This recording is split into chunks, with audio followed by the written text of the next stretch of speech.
And welcome back to EDH Deck Building. I am your host, Demo, and this is another installment of creatures that I think should be commanders. So these are all cards that sort of feel like legendary creatures to me, based on the name, based on what it's doing, also based on the art. A lot of times the art to me looks like a legendary creature. And then also cards that I think would make really interesting build-arounds. And particularly in this video, I have some really interesting ones I think that would make fantastic commanders. So starting out at number 10 with Butcher of the Horde, 1 black, white, red demon, 5/4 with flying. So a Mardu commander has sacrifice another creature. Butcher of the Horde gains your choice of vigilance, lifelink, or haste until end of turn. Obviously, you're going to be an aristocrats type of theme where you're sacrificing your own creatures a lot. You could also build around the fact that you're giving your commander these certain abilities, right? So maybe you want it to have vigilance because you have like a meek stone in your deck or something like that. Maybe you want to give it lifelink because you have stuff that's going to benefit you from gaining life, like a Witch of the Moors. So you can build around those abilities that you're giving your commander. Also, you can build around the fact that you're sacrificing your own creatures. I think it would make a really interesting commander. Coming in at number 9, Sages of the Anima, 3 blue, green,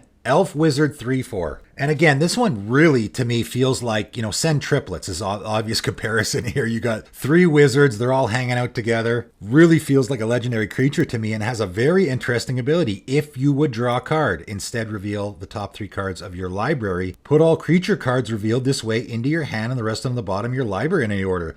That's a very interesting build around. Probably a card that can go in a few different decks, but as a commander, first of all, this is a replacement effect, so you're not actually drawing cards. That's important to note. Obviously, you're going to want to play a creature-heavy deck, right? If you reveal the top 3 cards of your library and they're all creature cards, you're going to put 3 cards into your hand, so that's really fantastic. So you could just do sort of a good stuff creatures theme here, I think. Definitely makes for a great commander. Coming in at number 8, I'm throwing the 5-color players a bone here with Chromatic. I think of all the 5-color creatures that aren't actually legendary, this is the one to me that feels the most legendary and also would make the most interesting build around. Of course, it costs Wooburg, and it's an enchantment creature, which already makes it for an interesting build, right? It's 4/4, flying, first strike, vigilance, trample, and lifelink. So there's a whole bunch of things that you can sort of engineer your deck around with this. But most importantly, it has Bestow. 2 white, blue, black, red, and green. So now you can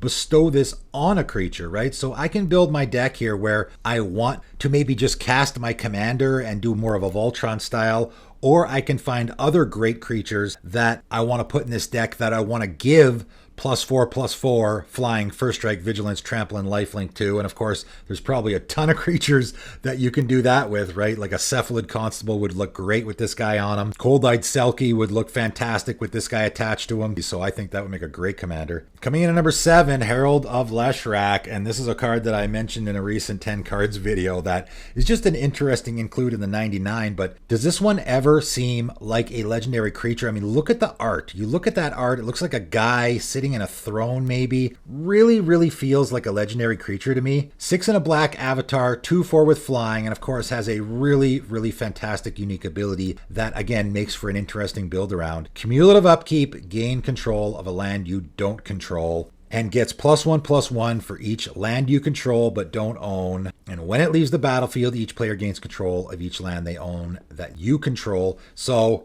just a whole bunch here, obviously, that you can build around. Gaining control of your opponent's lands is great. Probably, like I said in that 10 cards video, you could even proliferate here where you can increase the amount of age counters on your Herald of Lashrack so you can gain control of those lands faster. And yes, as people pointed out in that video, once you gain control of all your opponent's lands, now you can't pay the cumulative upkeep for your Herald of Lashrack. Yeah, but so what? I control all the lands. So now I'm just going to put like a Claws of Gix or some other effect where I can sacrifice my opponent's lands to get advantage out of them. So maybe my commander's going to die, but I just got rid of all my opponent's lands, got a huge advantage of it. I'm pretty okay with that, right, if I'm playing this deck. Coming in at number 6, Brutal Horde Chief, 3 and a black Orc Warrior 3/3. Whenever a creature you control attacks, defending player loses 1 life and you gain 1 life. That's pretty fantastic. So already you're in an aggro theme here. You want to be attacking a lot. Also, again, you're in that life gain theme. You are going to be gaining life every turn. So again, Witch of the Moors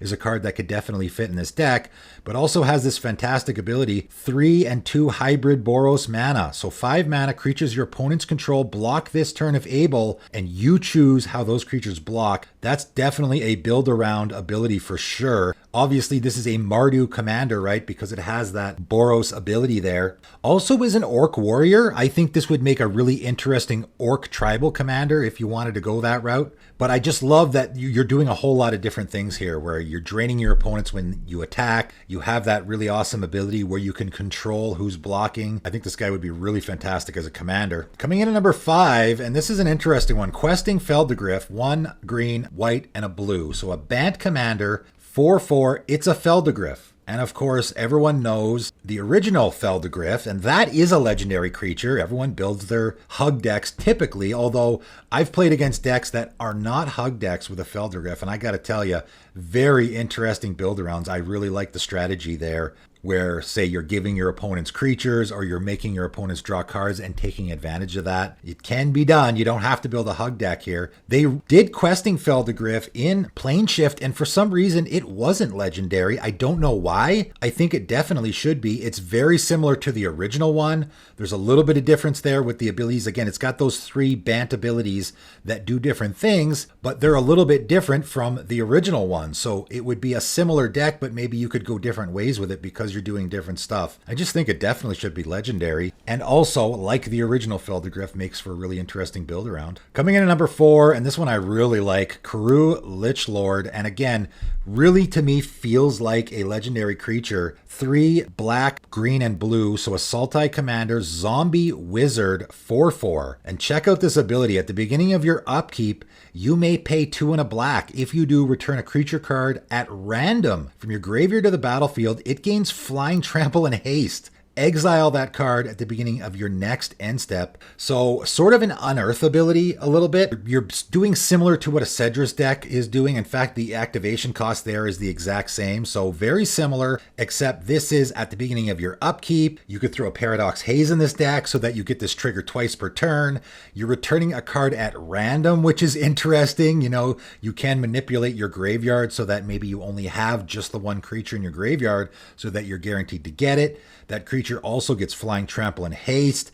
Really fantastic build around here, I think. This card also could probably go in a lot of decks. Another fantastic commander, I think, would be Soulfire Grandmaster, 1 and a white human monk, 2/2 with lifelink. Instant and sorcery spells you control have lifelink, so that is definitely a build-aroundable ability. Very similar to Firesong and Sunspeaker, obviously. I mean, not entirely. You have that lifelink part. Really, that's the only true similarity, because you also have this ability 2 and 2 hybrid Izzet mana. So now we have, again, a Jeskai commander, not just mono white. And the next time you cast an instant or sorcery spell from your hand this turn, put that card into your hand instead of into your graveyard. It resolves. So there's a lot of stuff we can be building around there. We can go with the life gain theme again if we want to. Our commander also has lifelink as well. But you really just can't ignore how powerful that ability is of being able to put a card back into your hand instead of it going to your graveyard after it resolves. Coming in at number 2, and this one I just had to add to this list. It's a card that I just have been sort of fascinated with ever since I first saw it many, many moons ago. Wandering Mage, white, black, and a blue. So an Esper commander. It is a human, cleric, and wizard. So it is a cleric and a wizard. You don't see that very often. In fact, there is only one other card in the game, Shield Mage Elder, which is a cleric and a wizard. And it has a very similar ability where it's giving you an advantage to your clerics and an advantage to your wizards. So that's a card that's definitely going to go in this deck. But Wandering Mage has 3 abilities, and you can pay white, pay 1 life, prevent the next 2 damage that would be dealt to target creature this turn. So you can prevent damage to any creature, or you can pay a blue and prevent the next 1 damage that would be dealt to target cleric or wizard creature this turn. So we're dealing with clerics and wizards here, which is really, really interesting. And you can pay black and put a -1/-1 counter on a creature you control, prevent the next 2 damage that would be dealt dealt to target player this turn. So not a lot of super overwhelming abilities. I just think it's really fascinating that this is both cleric and wizard tribal. You can make an Esper deck, put a whole bunch of wizards in here, put a whole bunch of clerics in here, put a whole bunch of wizard and cleric support in here, do a little bit of both. I think it would make a really fun commander. And coming in at number 1 is a whole bunch of cards, and I'm talking about the flip commanders from Kamigawa. And there are a bunch already that can be commanders. They are the ones that are legendary on the top side, I guess. You know, with these flip commanders, I suppose there's a top and a bottom. And there are a few already, like Hamoru, Human Ascendant, or Kuan, Ogre Ascendant, that already can be commanders because they're legendary on one side. They're actually legendary enchantments on the other side. But there is so many more that are really, really interesting that are just regular creatures on one side and legendary on the other side. And I'm just thinking, come on, man, it says legendary creature on the card. Shouldn't we be able to use these as commanders? I mean, Grist is not a legendary creature at all. It actually isn't even a creature, but because it says that it's an insect creature, when it's not on the battlefield, that somehow allows it to be a commander. I mean, okay, we're skirting the rules a little bit there. I think we could also skirt the rules here. I think it would be really, really easy for the rules committee to just say, yeah, you guys can use it. Why not? It says legendary creature on it. Whether that's a possibility or not, I don't know. But nevertheless, interesting commanders. Nuzumi Grave Robber, Kitsune Mystic. I mean, these would just make fantastic commanders. Nuzumi Grave Robber can just 1 and a black exile a card from an opponent's graveyard. And if there's no cards in that graveyard, you can flip it. And the other side, Night Eyes the Desecrator. You pay 4 and a black to put target creature card from a graveyard onto the battlefield under your control. That's a fantastic commander.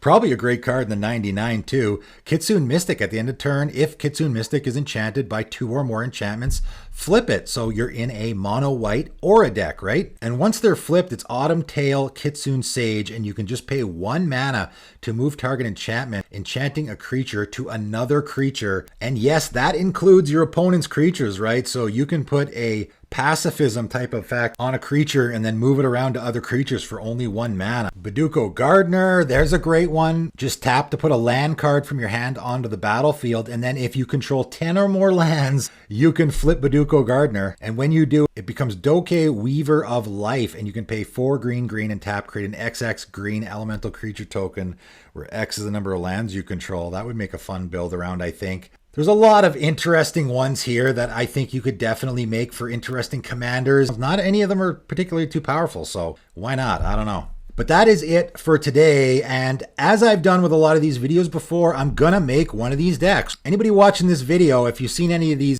cards that you actually do want to make a commander deck with, obviously your playgroup's got to be okay with it. That's always the case in these situations. I think there could be some really interesting decks built around some of these commanders. So I'm going to do it. There is a poll in the description below.